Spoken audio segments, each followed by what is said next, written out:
Good morning, everybody.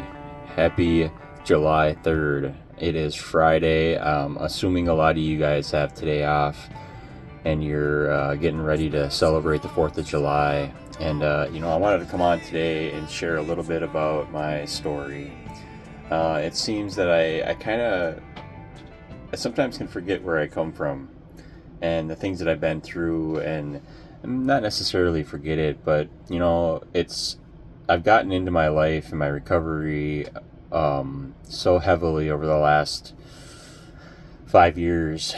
I don't really think about yesterday or the day before or the day before. I always try to keep my focus in today, and I always try to keep moving on, day by day, one day at a time.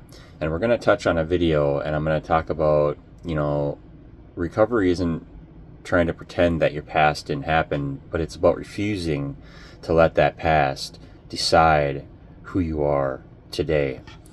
So I started using drugs in the early 2000s when I got into my ex-girlfriend's dad's medicine cabinet, and he had some must have been Vicodin or hydrocodone or something, and I took one of those just wondering what it would do, and I felt like $1,000,000. I was so happy and everything was great. You could perform, you could have sex longer, you felt better, there was no pain. I forgot about all the trauma in my past.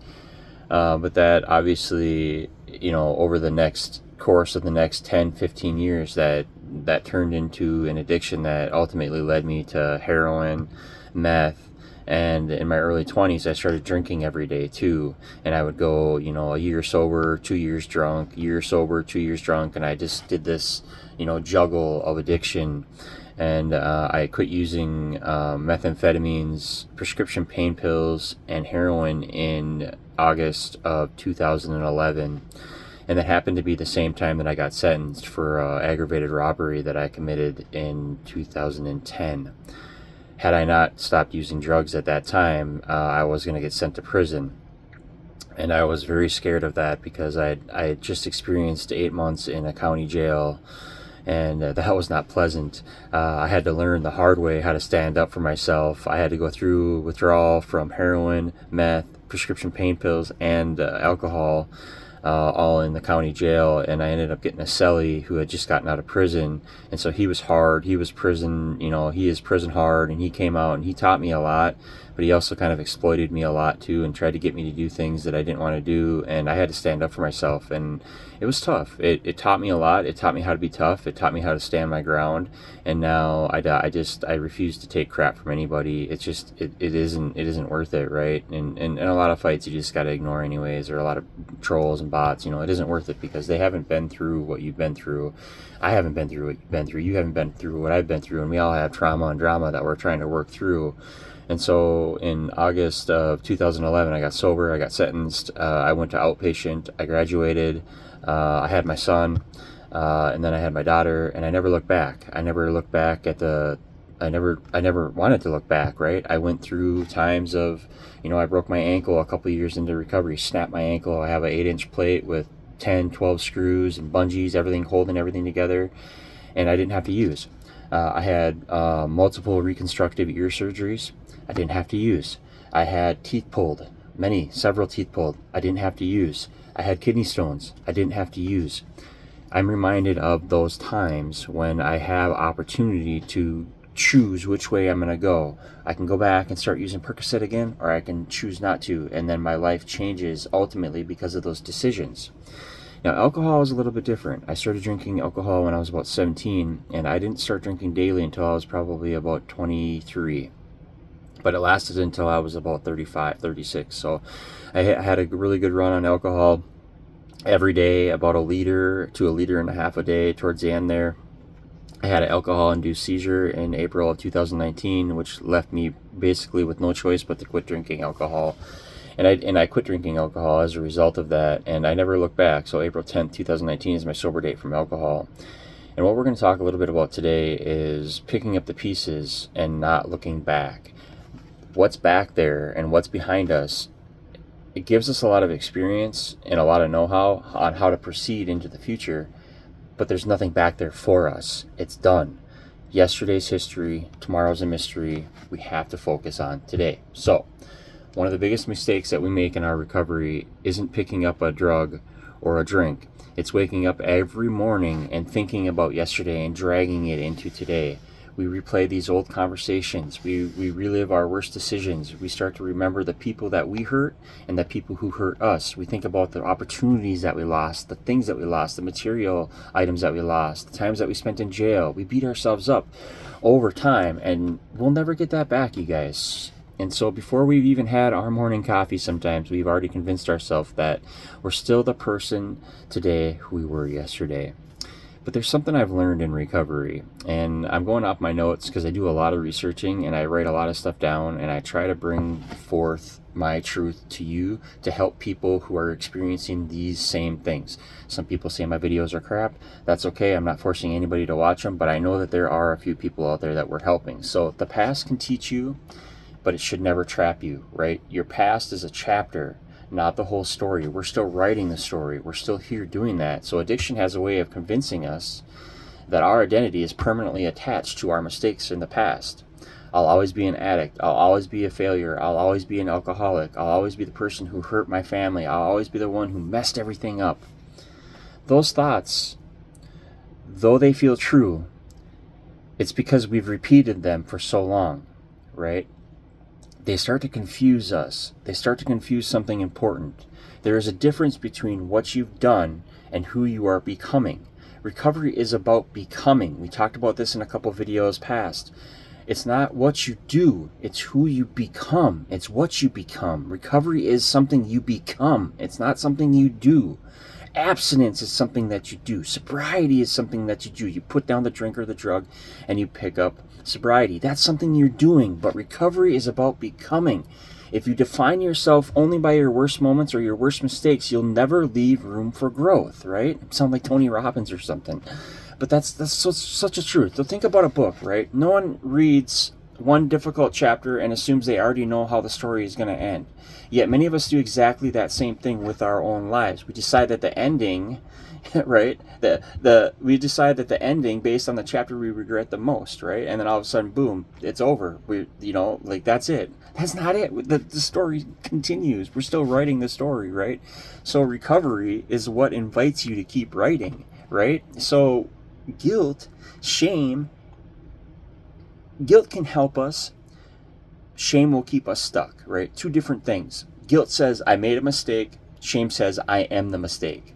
One encourages responsibility. The other destroys responsibility. One encourages hope. The other destroys hope. Healthy guilt can motivate us to make amends, work our steps, apologize, and change our behavior. Shame whispers, that change isn't even worth trying because you'll never be different anyways. You're always an addict. You're always an alcoholic. You're always going to make the same thing, the same mistakes, right? That's exactly the lies that addiction wants you to believe, so you'll stay tied to the drink or the drug, right? So if you believe you'll never change, why would you keep fighting? You're just going to give up. Recovery breaks that cycle by saying, yes, we've made mistakes, but I don't have to keep becoming them. They're not who I am. That's what I did. So every morning is an opportunity, right? Here it is. It's morning time, and every time I make these videos, it's usually in the morning. One of the greatest gifts that I've seen so far in recovery is that every morning offers a fresh opportunity to choose differently, to think differently, to be differently, to be different, right? Yesterday you may have had some problems. You might have been impatient. You might have isolated yourself. You might have struggled with yourself, with your cravings, with your triggers. You might have lost your temper, got angry. You might have felt discouraged. You might have wondered if this is even all worth it. Is it worth it?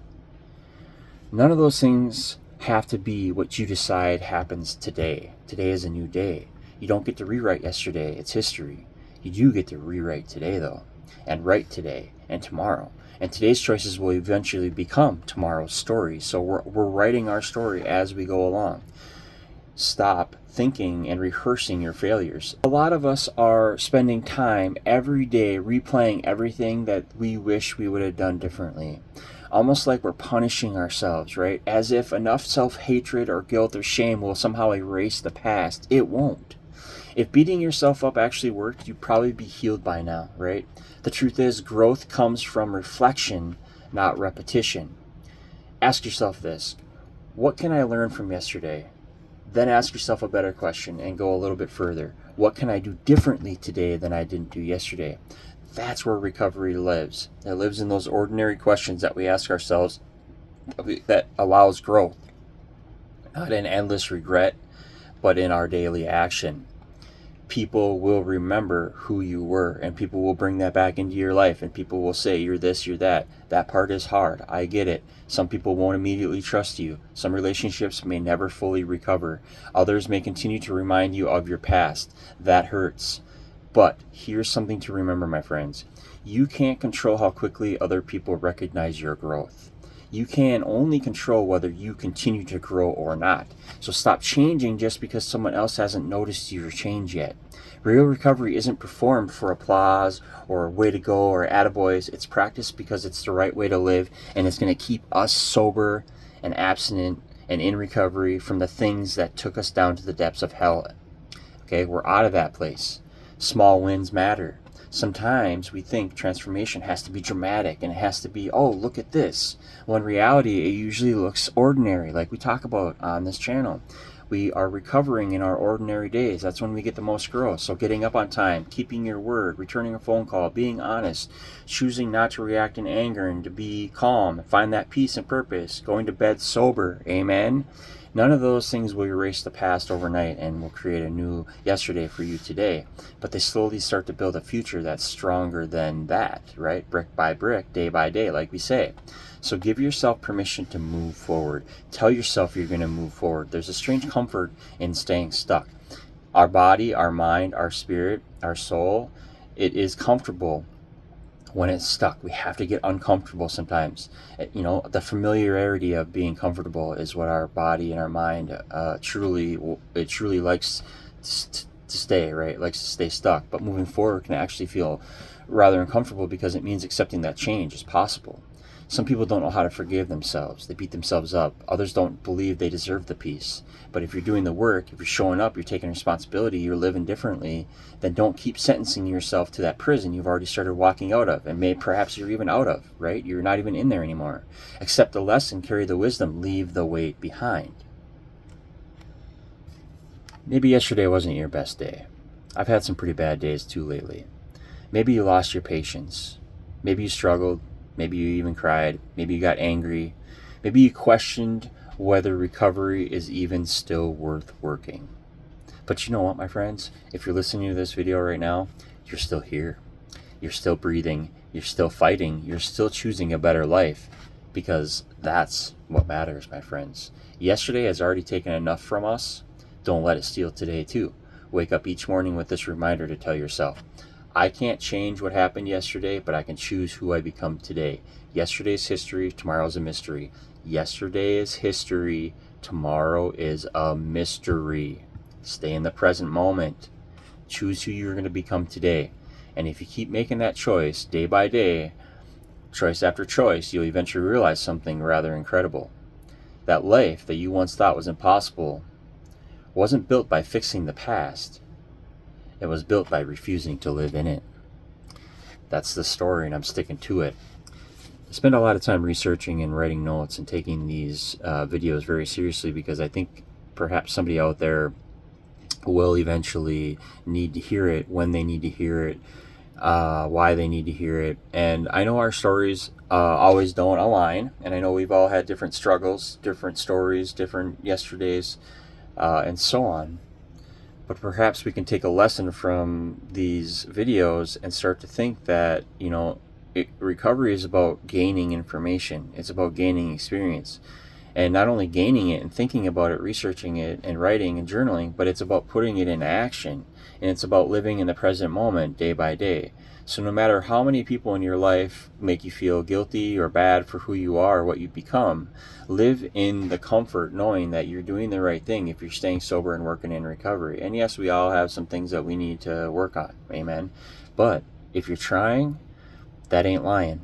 If you're trying, you ain't lying, right? You're doing what you can to stay sober, and that's what's important. So I hope you guys all have a safe and sober 4th of July coming up. Of course, we're going to probably do another video in the next couple days, but this is our weekly recovery video. And it's about living in today and not living in tomorrow, right? And I have my title for it, and it is, you don't have to carry yesterday into today. Yesterday's history, tomorrow's a mystery. I thank you guys all for listening to me, and I appreciate your views, your likes, your shares, your comments. Of course, we're going to have trolls and people that hate on us, but that's how life goes.